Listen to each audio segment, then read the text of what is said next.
Halo anak-anakku sekalian, Assalamualaikum warahmatullahi wabarakatuh. Kita berjumpa kembali di pelajaran geografi. Mari kita lanjutkan untuk pelajaran pada hari ini, yaitu mengenai konsep, pendekatan, prinsip, aspek geografi. Baik, kita masuk. Yang pertama adalah konsep geografi. Konsep geografi ada 10. Yang pertama kita simak, yaitu konsep lokasi. Konsep lokasi merupakan konsep utama geografi where ya. Lokasi itu dibagi menjadi dua, yaitu lokasi absolut dan lokasi relatif.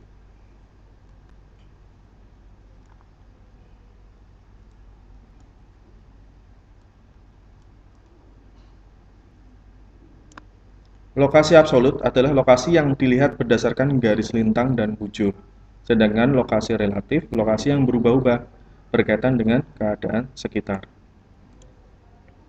Berikutnya adalah konsep jarak.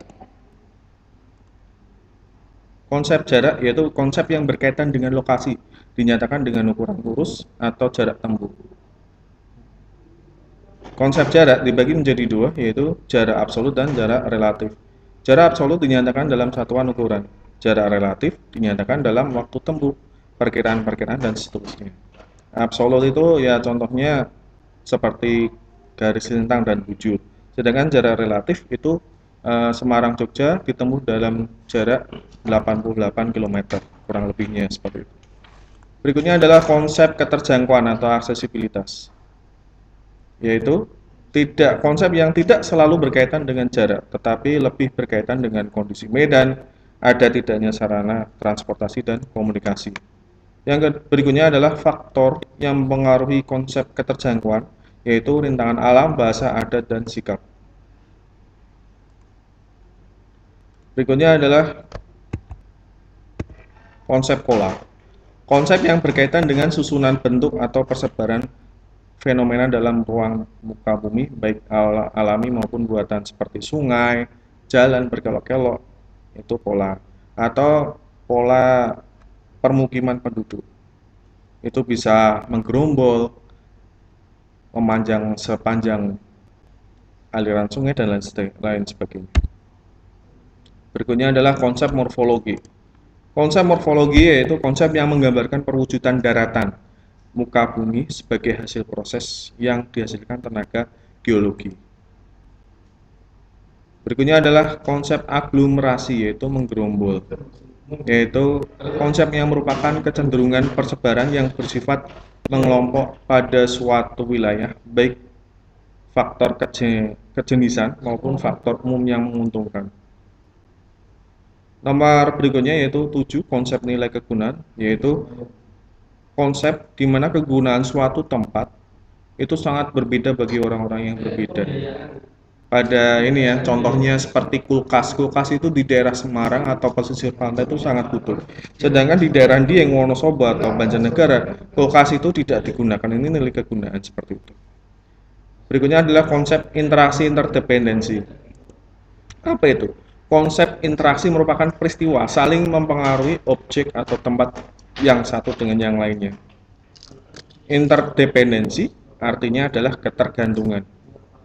Berikutnya adalah konsep diferensiasi areal, yaitu konsep setiap tempat terwujud dari hasil interaksi berbagai unsur dan fenomena, maka selalu memiliki corak yang berbeda-beda. Diferensiasi mendorong adanya interaksi antar wilayah.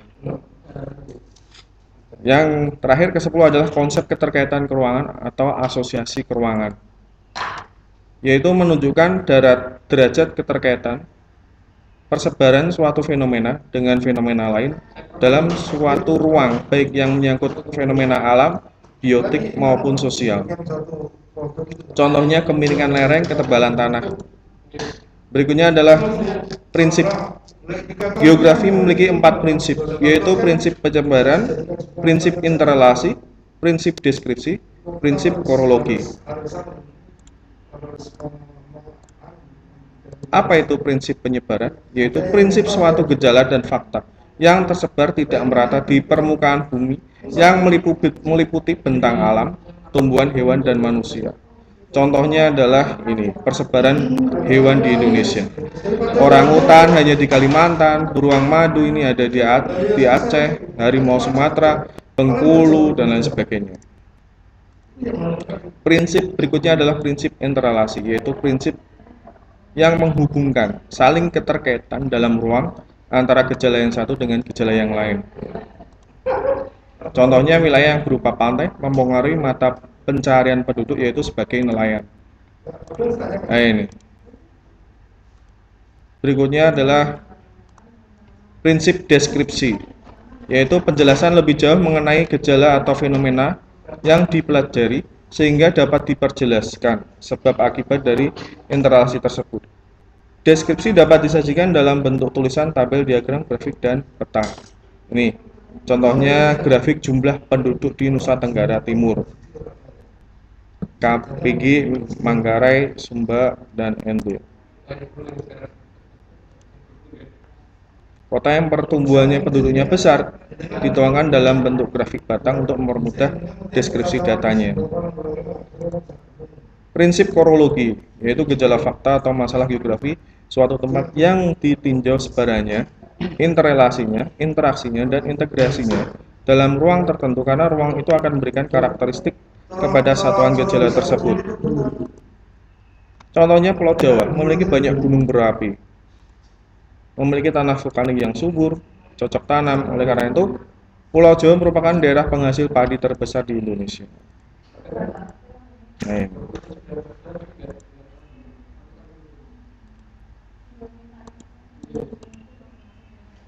objek studi geografi. Ada objek studi material dan objek formal. Apa itu objek material? Apa yang dipelajari yaitu fenomena geosfer, sedangkan formal sudut pandang terhadap objek material yaitu keruangan. Pendekatan geografi ada tiga, yaitu pendekatan keruangan, pendekatan kewilayahan, dan pendekatan ekologi. Sedangkan aspek geografi ada dua, yaitu aspek fisik maupun aspek sosial atau manusia. Aspek fisik mempelajari landscape bentangan alam, yaitu bumi, contohnya sungai, lembah, dan seterusnya.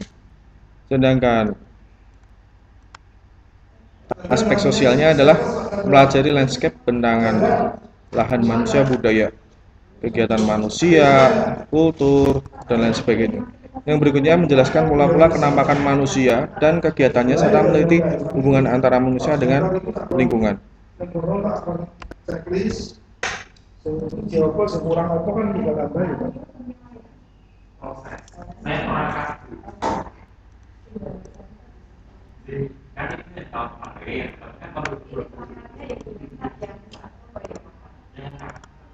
Baik, cukup sekian pelajaran Bapak hari ini, mudah-mudahan dapat diambil manfaatnya.